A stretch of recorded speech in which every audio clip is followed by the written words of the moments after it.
Well, let me begin. You hear these numbers, they're huge numbers, but you don't even think that really begins to capture the sort of macroeconomic impacts. Explain what you mean. Absolutely not. Elliot, you have really just dealt with what one might call the out-of-pocket expenses. Huge numbers, but basically money that has been laid out, spent on missions, machinery, equipment, missiles, and things like that.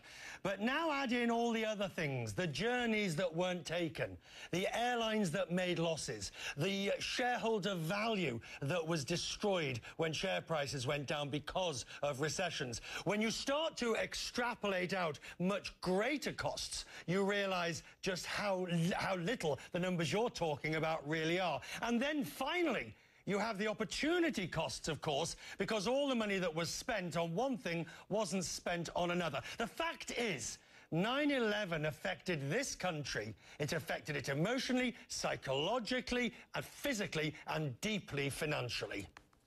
You know, Richard, those last words you used, opportunity cost. I don't want to start getting into an economics class here, but explain to our viewers what that means. I mean, tell me if I got it right here. An economist would say an opportunity cost is the cost of what you don't get to spend the money on because you have to spend it on something else. And you're making a very basic point. Explain what you mean by that. All right, it's really very simple. Think of it this way. If you go into a shop and buy product A, you didn't buy product B. If you choose to go to the theatre, you haven't gone to the cinema.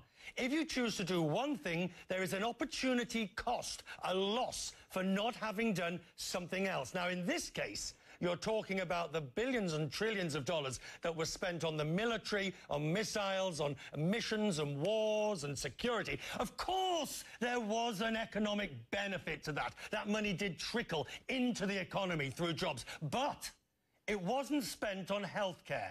It wasn't spent on education or schools, which might have educated American children, which might have improved the quality of education. Now, that is a real opportunity cost, but you can't really quantify it. Who can say in 25 years' time that if New York State or New York City or Washington or Florida had built another 15 schools, then average grades would have been X point higher? You'll never know the answer to that.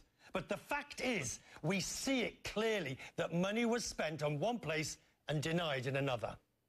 That is such an important point, Richard. I know you said it was simple. I thought it was pretty sophisticated, but I'm glad you explained it so we all get it now, because what you are saying is exactly right. All the areas where we are saying our nation is falling behind, our education system, our infrastructure, research and development, medical costs, those are areas where the dollars could have gone if they hadn't been spent on Homeland Security and the things that bin Laden forced us to spend the money on, or to make other folks happy, we could have had a tax cut. So the point is, those decisions didn't get to be made, and that's what you're talking about. He has changed our priorities, and that may be one of the biggest impacts he ever had. But do you think he wanted that? Well, of course he did. Of course he did. That was all part of the plan. The plan was to bring down capitalism as we know it. That was it was an attack on the American people, but it was an attack on our way of life, on our structures, on our market economies, on all the things that we have stood for. But the point to make on this opportunity cost is you had no choice. We had no choice in Britain after 7/7.